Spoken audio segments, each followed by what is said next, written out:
So I got to thinking, you know what Oda's sneakiest trick is in revealing that Luffy is actually a Zoan instead of a Paramecia? And it's very obvious.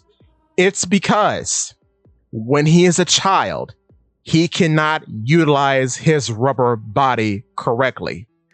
That is the sneakiest trick he's ever played on the audience. Because if you look across the board with many a Zoan Fruit user, they all have trouble transforming, especially when they are new to their abilities. This does not occur with Paramecias or with Logia users. It never does. They may go hog wild, but they are never incapable of utilizing a very basic aspect of their abilities. So, where else do we see this? We see this with Chopper, we see it with Kaku, and we see it with Momonosuke. Now, an additional thing that's very interesting is that all Zoans, before awakening is really introduced, or at least in the way that you can just utilize it naturally, like we'll say with Luffy and Lucy and Kaku, all Zoans at a point, especially when they're going to be premier characters in the series, all of them have different tricks in order to better utilize their abilities. We see this with Chopper. First of all, with the Rumble Ball and how he has different transformations. And then you can take that even further with Monster Point being a last-ditch effort in the pre-time skip. We see it with Luffy in the utilizations of Gear Second, Gear Third, and Gear Fourth, because he's just trying to figure out different ways to expand on the kit that he already has. But in essence, none of them are actually transformations. They're just mixing and matching different aspects of his ability that he has at his disposal at that time. We see it with Kaido, because Kaido actually, very sadly, actually, is the equivalent of where Chopper was in the pre-time skip, because he has weird in-between states as well for his hybrid and his full beast form. But when accessing those, he uses drunken states, so he uses alcohol in order to access those particular transformations. So that's no different than, say, Chopper's Rumble Ball. He's altering the wavelength of his ability.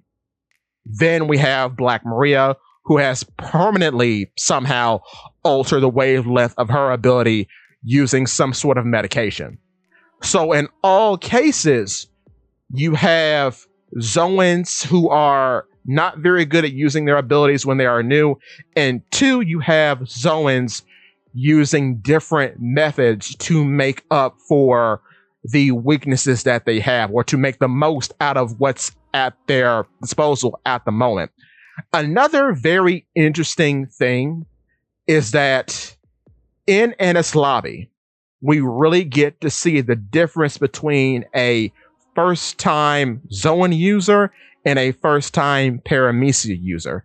Because when Kaku is fighting Zoro, he, a trained martial artist of a very high caliber in an elite squadron, mistakes his transformations and transforms into a full beast giraffe instead of transforming into a hybrid giraffe. So a trained assassin, sound in mind and in body, makes this mistake.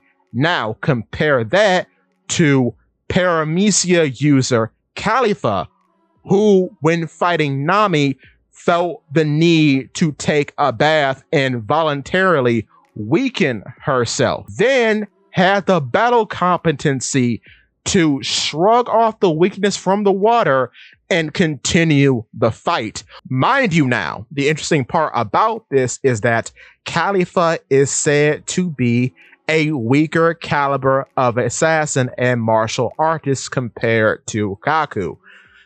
On top of that, she had the battle competency to utilize her ability so effectively that she could block lightning shortly after getting out of the bath.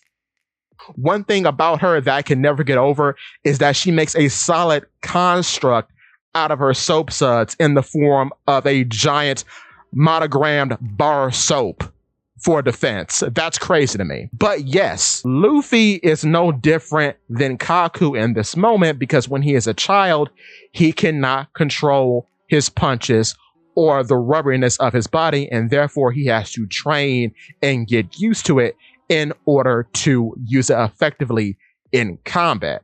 This is no different than what Kaku went through. Also, too, what's very interesting talking about in this lobby is that Kaku and Luffy go through similar transformations to Luffy, but in reverse. Kaku and Luffy work on making themselves smaller for combat. With Kaku, he folds his neck in weird ways so that it's not a big blind spot for him when fighting Zoro. And then with Luffy, he uses life return on his bulky hybrid state to make it smaller so he can be more aerodynamic in combat. Luffy is the opposite because his trickery, his utilization of making the most out of what he has is using Gear Third, which effectively just makes him bigger.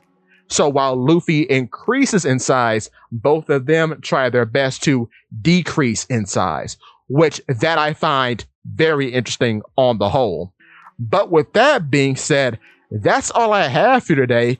Give me your thoughts. Tell your friends about Polypede Works.